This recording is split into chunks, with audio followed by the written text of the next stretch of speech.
And we've got the one and only Rex Sykes with us. Indeed, you have. Welcome, Rex. Thank you so much for being here. Oh, great to be with both of you. And can I just say how great it was for us to be all together in Wisconsin? That was fun. That was just. I hate it when I dissemble myself and I'm lying in bits and pieces all over the place. So being together is good. Oh my gosh. And I got to take a minute to say that Brian's so devoted to this group, our show, and we did take his birthday off last week, and so happy belated birthday, and we so love you. And we want to acknowledge today is September 11th, and so just take a moment for that, and also to say that it should remind us that every day, every moment, we should celebrate being here, especially when we got Rex Sykes here. Indeed. Right? We are so blessed. And we always take him, we take things for granted, always. And we shouldn't do that.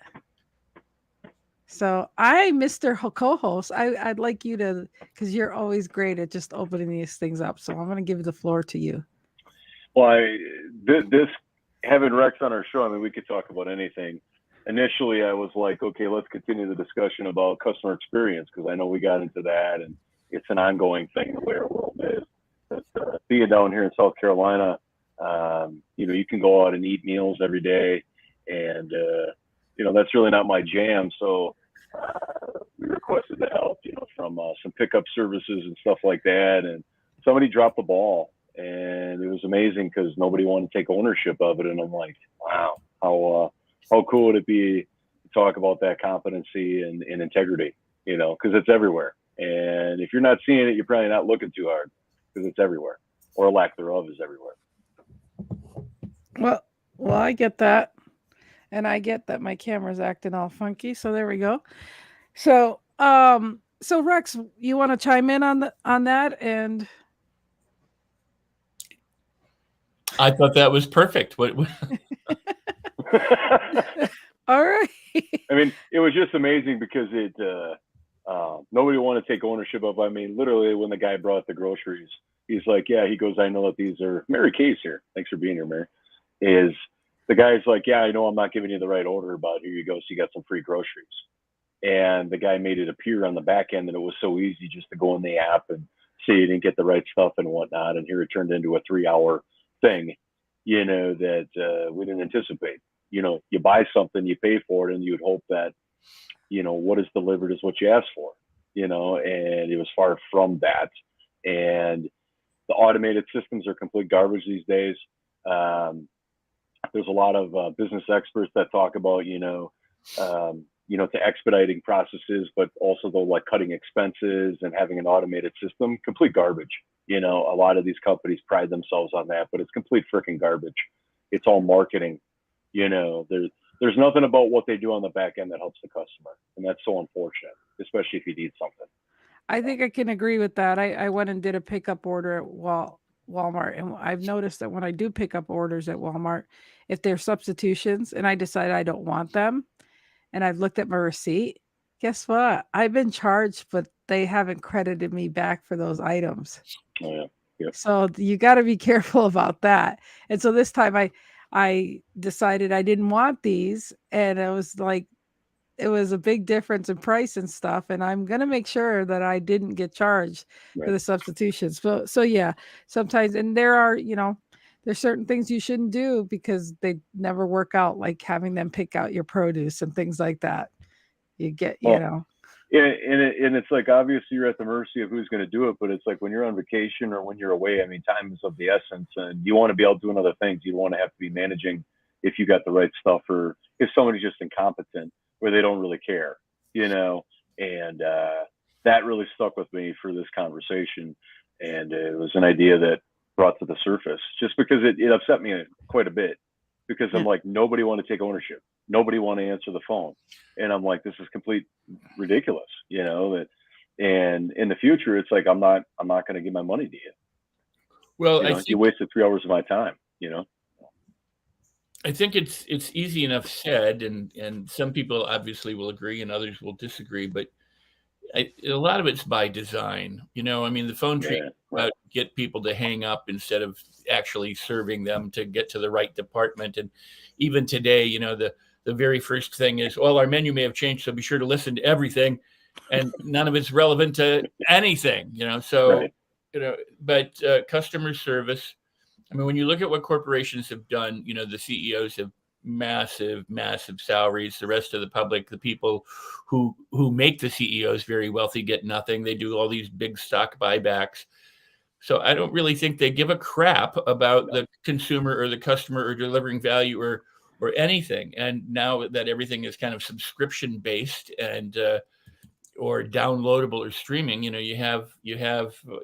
kind of at the mercy of the corporations, because they either shut your stream off or they shut your CDs or your music off or whatever. I mean, you don't own anything anymore. Right. So what you do own, though, is your time and your thinking and your ability to respond or react. And the key is, if you know that crap is going to happen, you can spend the rest of our life. We don't spend the rest of our lives angry.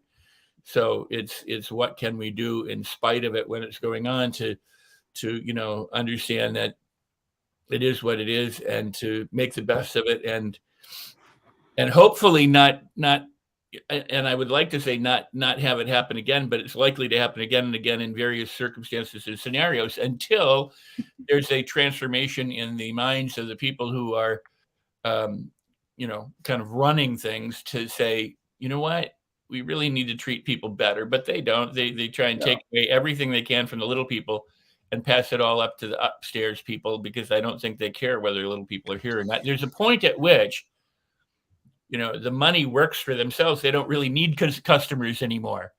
Right. And as long as that's the case, then we're in a kind of dire circumstance. But if they actually needed you and me like they used to, and Lynn, I mean, all of us people, then things would change. So until the public, we're not going to do it. Rex, I also think too, it's very important for people to recognize that the more people that got their hand in the cookie jar, so to speak, meaning that the bigger the company, the more complex it is, the more convoluted it is, right? Because everybody's got a different view, how many people actually are in decision making versus just following the leader type of stuff. And you see it on the back end where it's like, wow, this is really, really complex, and it doesn't need to be, right? Well, where it's like for help. And I think they do that intentionally. I mean, I think there's an element of it, whether it's nefarious or not. I don't know that I would assign, that meaning to it, but it could be. Right. But, again, one of the things that was clearly or very obvious when COVID hit and the airlines and other people wanted bailouts, going, we're going to falter if our employees don't show up and take care of the day-to-day activities. Our pilots and our ticket attendants and our people working the tarmacs and the baggage handlers don't show up, we're going to be in trouble. Well, that should have alerted them to the fact that you ought to pay all those people a living wage and be really grateful there are worker bees, because that's why you get the big bucks. You don't get the big bucks because you're worth it. You get the big bucks because somehow that's how it's been decided. It's kind of like, we have representatives in government, but they call themselves leader and they vote themselves pay raises and vacations. That's not really leadership. That's really, gaming the system, whatever side of the aisle you're on. Right. Well, how about if we turn everything around and say this, as far as ownership and all this stuff? How about the fact that it gets to the point that we have to realize, okay, let's not put ourselves in a position to be upset. And next time there won't be a next time, because we won't use that service. Right. We're going to have to say, okay, because there is a problem. Well, we don't want that problem again. We're going to have to say, that was our experience. We're not going to go there. We're not going to be a part of that. We're going to have to make provisions. And I mean, because we do try to do the convenience, like we got used to having our carrots cut and our apples sliced. Well, sometimes we're going to have to go get the bag of apples and slice them along the way or do whatever, that convenience. We got so used to the convenience, and then we bitch and moan when it's not right, So, I mean, it just, the old school way sometimes is the best way, that is why it requires people to wake up and to understand that the more that you rely on technology or AI or on other people to serve you, the less power you actually have to determine Wow, bingo. your own Yep. life. Yep. So the Bingo. only thing that you do have power over right now is your thought and how you respond or react to the situations around you. And if you say, I'm not going to play anymore, and you go to the next place and they do the same thing in the next place, and they do the same thing in the next place, and they go to the same thing, it's pretty hard to remove yourself from that system unless you and others go, you know what? If they're going to play that way, we're going to play the consciousness game. We're going to create a conscious company, and we're going to grow it as big as your company, but we're going to do it through service and through value and through love and through compassion and through kindness and through helping the people instead of preying on the people and taking the last dime and penny and nickel from the widows and widowers who have nothing. Right. Right. Well, and that's the thing, you know. I mean, it's more compassion to see people come in and know that human beings are serving you, and it's going to take time. That's why there's a long line, as opposed to, you know, the self checkouts. You know, people get mad that they're self checkouts now, but they also bitched when there was a long line when the cashier was helping you. So which way do you want it, people? Right. Think about that. Think about that. It's just like we're so ungrateful about things, but then you bitch and moan when your aunt dies. You bitched when she was alive, and you're bitched because she's gone now. Right. Make up your mind, people. They Well, don't and pay me enough to check out self. Yeah. Mary says, I love that, Rex. You're so right. Actual service is the key. And I think also, too, is that this brings up for me an understanding of like, okay, maybe wherever I'm at, like whatever the popular grocery store is or wherever, give them some business, right? Like a small place that takes pride in what they do, but they serve the local neighborhood community, right? Because what's your time worth? And it's like 3 hours of my time I'm never going to get back because of being on the phone versus having it done right. And it's like, okay, cool. This place is great. What may I have paid a little bit more? Sure. But it's like, I guarantee my time in terms of dollars trumps the time that I can be doing other things on vacation. So I think it was 2012. It might have been 11. It might have been 13. I don't really remember. But I went in on my birthday and bought a phone for myself going, oh, this is going to be cool. I bought one for my son. So I was buying one for me. I went in at 10 o'clock in the morning, 7 o'clock in the evening, I got out of there. The woman, Damn. the person who was working it did something, said, oh, I've screwed it up. And it took them all in the entire day of me standing at this counter because I had paid for the phone. They weren't about to refund it. They were trying to make it work. And so they had to go to the back tech and this, that, and wait for something. And I spent my entire birthday standing at this counter trying to get a phone. Now, that, again, attitude, determines everything. It could have been the worst experience I've ever had. It wasn't, but that was up to me. In other words, they weren't doing anything to make it easier or better. I think they were honestly trying to get my phone working and couldn't figure it out, and send me on my way. But it took, as many hours it did on a day that for me, in theory, is significant. But, ultimately I got the phone and I'm like, hooray, because I had spent all those hours there. It was like, what am I going to do? Am I going to sit here and complain and swear and be the angry customer on the other side of the counter for the entire day? Right. So it's also very much up to each of us. I'm not saying that however a person reacts isn't the way that, it is what it is. So, and I might have reacted differently too, but at that moment, it became clear to me that I wasn't getting out of there, and being angry wasn't going to get me out of there any quicker. Right. So, well, I think too is that how we're being programmed as human beings. It's like imagine like if every situation was simple, somebody took ownership. If somebody screwed up, they manned up plus the 1+1 philosophy, right? So they not only make it right, but they also do one other thing right in that very moment to blow you away, right? It's that kind of, the reason why I say the programming is because we're conditioned, because we hear about all these different things, to actually have something was like, wow, I'm taking ownership of this. I screwed up. I remember when there's a big company out there that everybody gets deliveries of every day. I'm not going to say the name, but I'm sure you can guess, and we probably have subscriptions for them. But it was like, I remember a story where they, when downloading and streaming was beginning to be popular, they have technology on the back end that if they sense when somebody's downloading a movie, if the stream is buffering or if it's going slow, they'll send you a refund, on their end, even before you probably watch the movie. Now, will that make you want to buy from them again? Absolutely. Yeah. But they're taking ownership of it. Yeah. How simple can we make these experiences not only for ourselves, but for our customers? And I think that that's always a question that we can look at. That's a beautiful example. I go through this all the time with my internet service going down, and then I have to call, and then I have to say, well, will you credit me? Because if you don't say credit me, they aren't going to credit you. And then they credit you like 4 cents, because it went down for a day, and they go, well, break it down to how much you're paying for the month. And, it just, so it could be very frustrating. But the thing that I'm always reminded of is, the gladiators didn't go, oh, wow, I broke a nail, so, I'm not going to do my sword battle. We were an agrarian society where people would get up in the daytime and they have to go move boulders out of the field in order to be able to till the soil so that they could plant, and if a wind came and blew their hut down or something, they had to, either rebuild it. And so, we've become so accustomed to service and convenience and quick and fast that hardship for us is like, so most people don't even know how to handle it. Watch people when they go to a mall. They always lock one door, right? So you go to the door and you go to the locked door and they go, and they keep getting angry until they finally go, oh my God, it's the other door. And then they go through it. And now Facebook. Of course it is. Of course it is.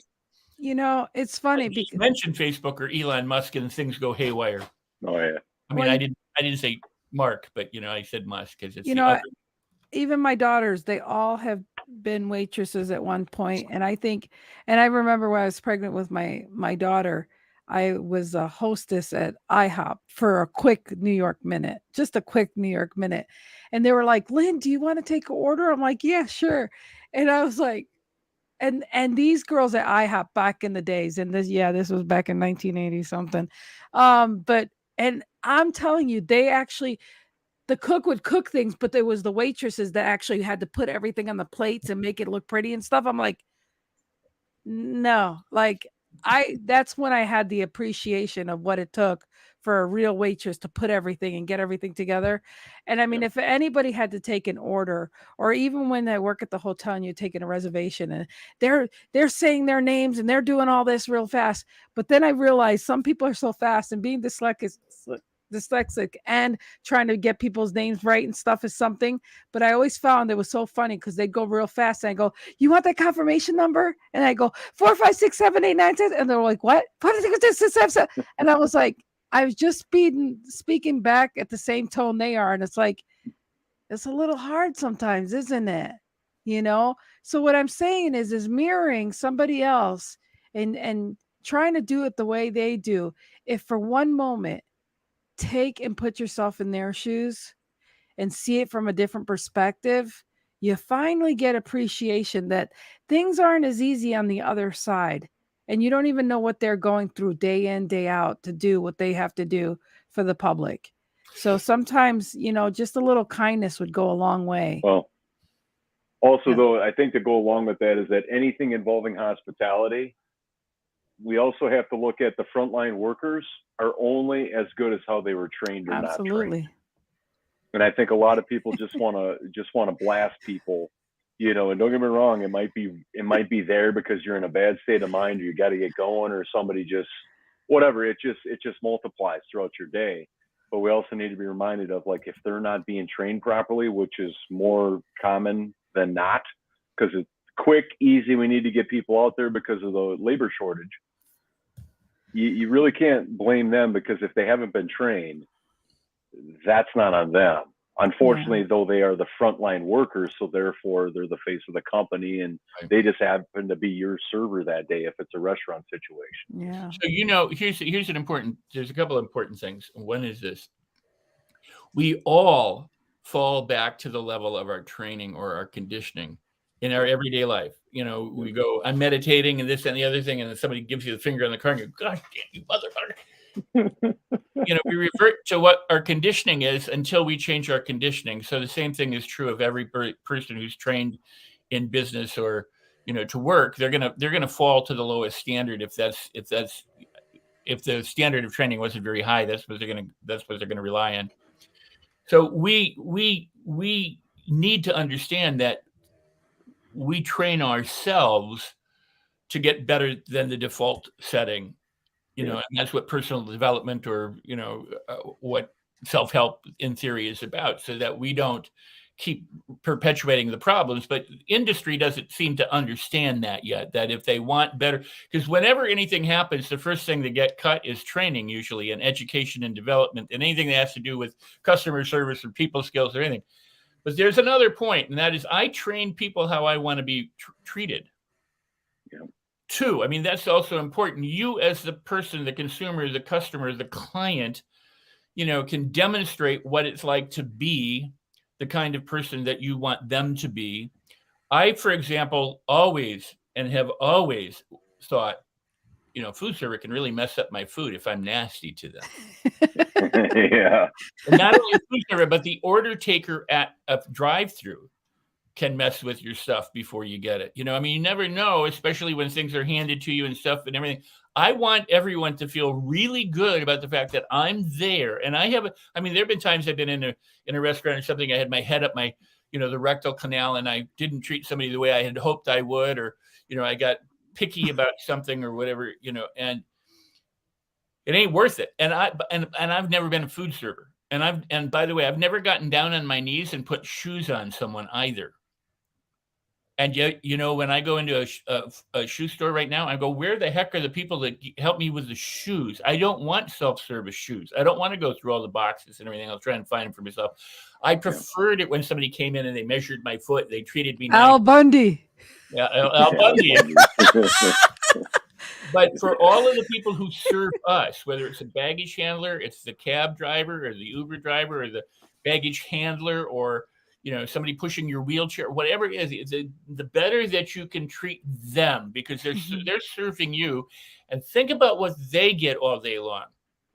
They're doing their thing, repetitively, and they either get tipped or they get stiffed or they get treated nasty by people who jump into their cars or whatever and don't give them any time of day, or they yell at them that their food orders, you got to train people. You got to, be the example of the service that you want back. And then you have a better chance of getting that service and being memorable. Because when I go back into that restaurant, I want them to go, wow, he's back. We like serving this guy, as opposed to,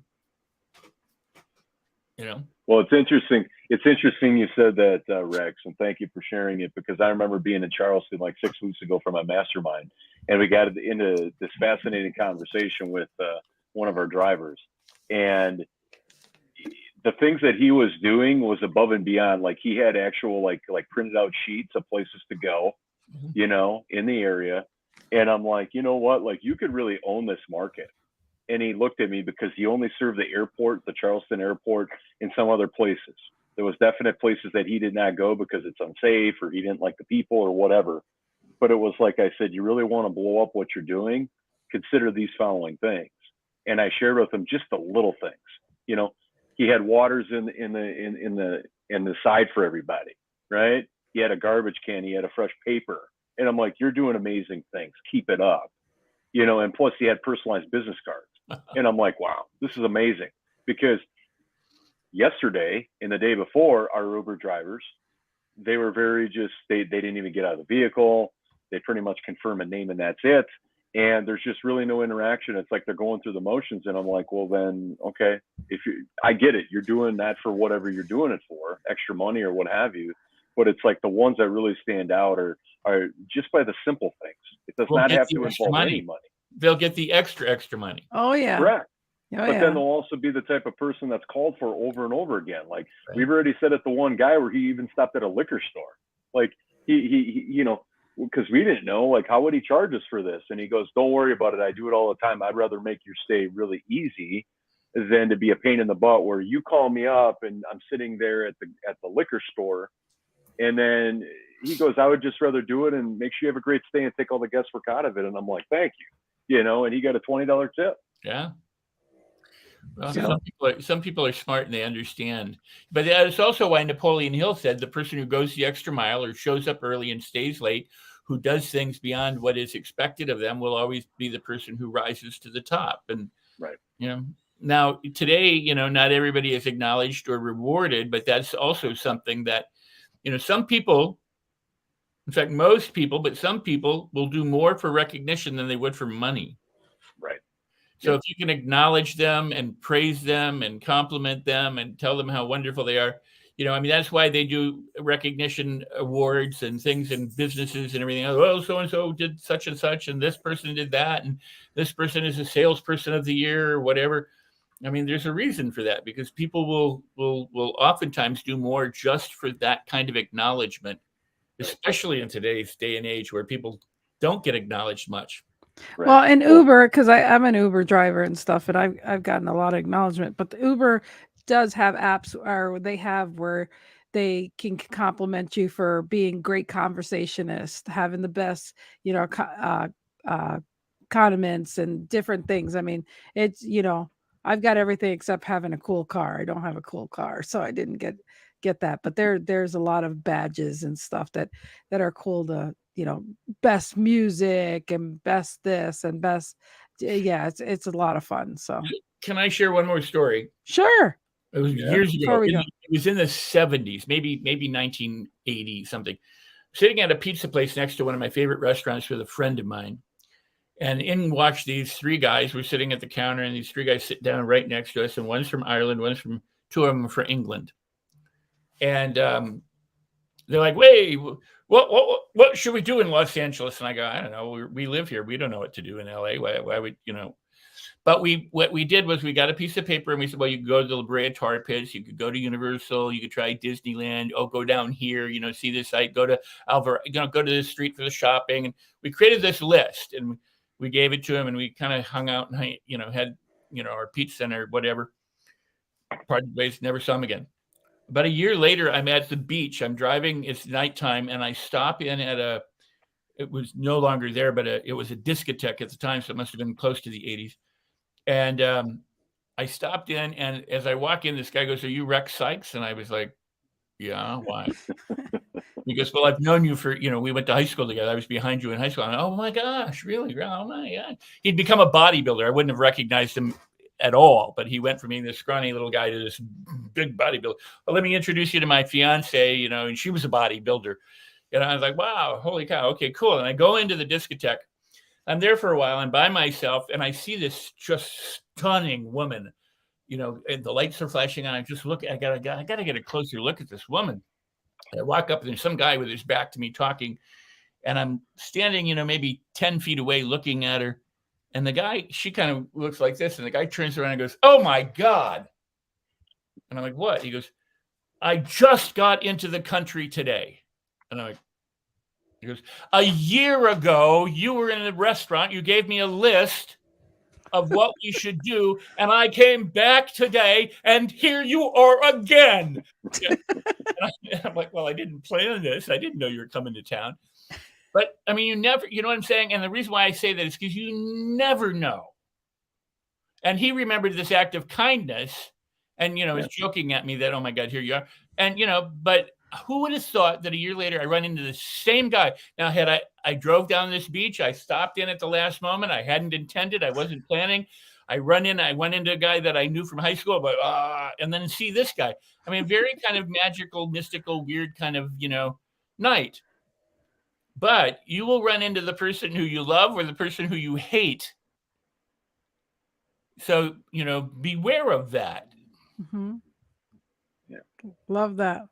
And that happens to me, frankly, it happens to me all the time, but I love it. So Brian, anything you want to say in closing? This has been great. Yeah. Just whether you're a customer or whether you're a service provider is take the long cut, right? Do it for other people, especially now in this day and age where everybody wants instant gratification. And obviously we're programmed to see it because of services and subscriptions, right? But take the long cut, right? Trust your heart. Look in, right? If you don't know what's in there or whatever, listen and feel, because the long cut, one of my mentors infused 3 questions into me that I still live with today. Number one is how hard are you willing to work? Number two, how fast do you want to get there? And number three is how good do you want to be? So how hard do you want to work? How fast do you want to get there? And how good do you want to be? If you take on those three questions, there will a lot to be a discovery in it. But also, though, the biggest thing it will tell you is you're either in this for the long haul, because development comes over time, in incremental little ways over time. It doesn't come all at once. And I think that it disrupts that whole paradigm of people that want it now versus people that are willing to do it day in and day out. And then eventually they will get the reward, not only internally, but externally. That's what I get. And Mr. Rex? Well, again, it just goes back to, the world is an amazing place, and hardship isn't the worst thing that's ever happened to us. Some people were much more accustomed to it years ago, and we've done everything we can to become convenient and have all these luxuries and everything else, and it's made us somewhat lazy and somewhat sloppy. But in terms of ourselves, I mean, people don't remember phone numbers anymore, or addresses, or dates, or times, or anything, because they rely on their phones.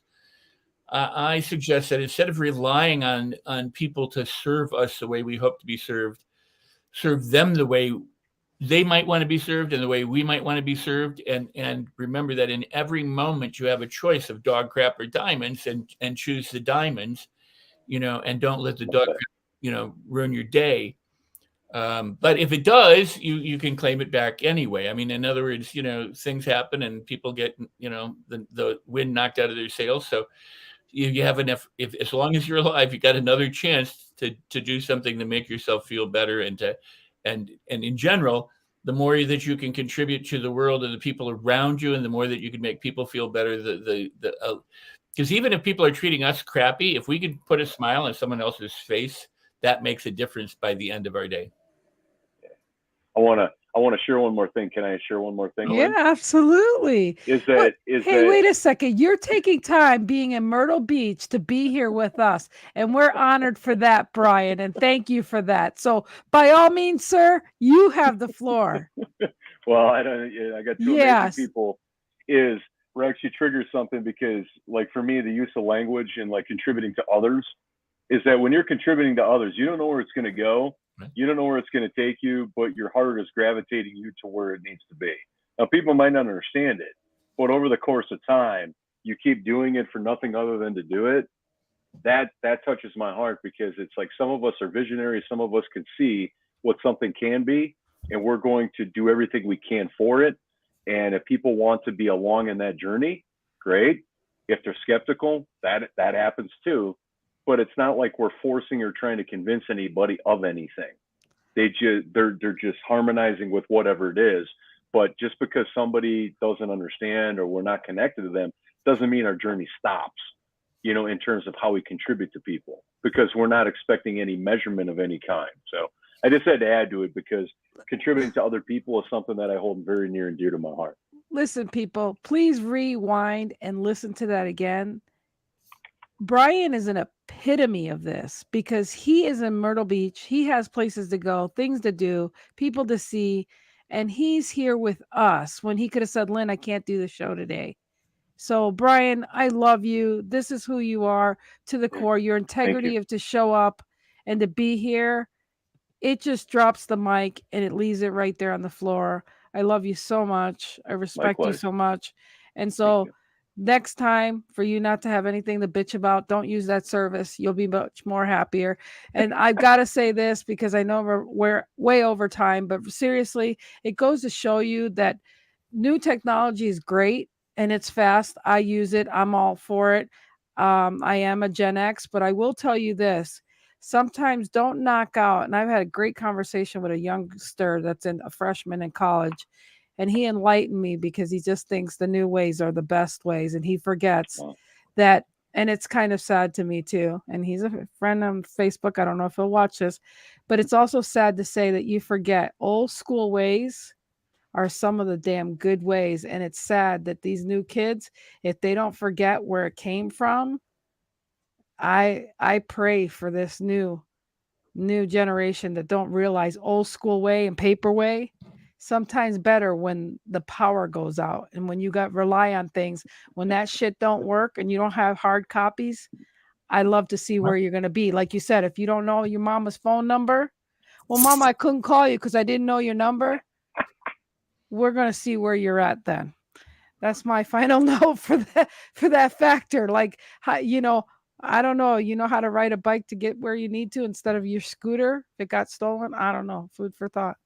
Anyhow. Well, your point, just as we close, and not to scare people, but to get people to start relying. If you don't own a book and you don't own a DVD or something that you can play it on, or piano or whatever, if everything is streamed, everything is electronic and it's in the cloud. Well, if there ever is a magnetic pulse or all the communications go down, you won't even have stuff to entertain yourself. Yeah. I mean, it's gone. I mean, if the electricity goes out, you're going to have to sing songs and tell stories. But, when my Wi-Fi goes out, if everything is on, you can read my book.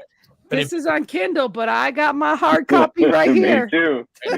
I mean, there's something to be said about, I'm not pushing things, but you do sometimes need to make sure that you have stuff. Make a backup copy of all your phone numbers, in a notebook that you put in the safety deposit somewhere where you can get to it.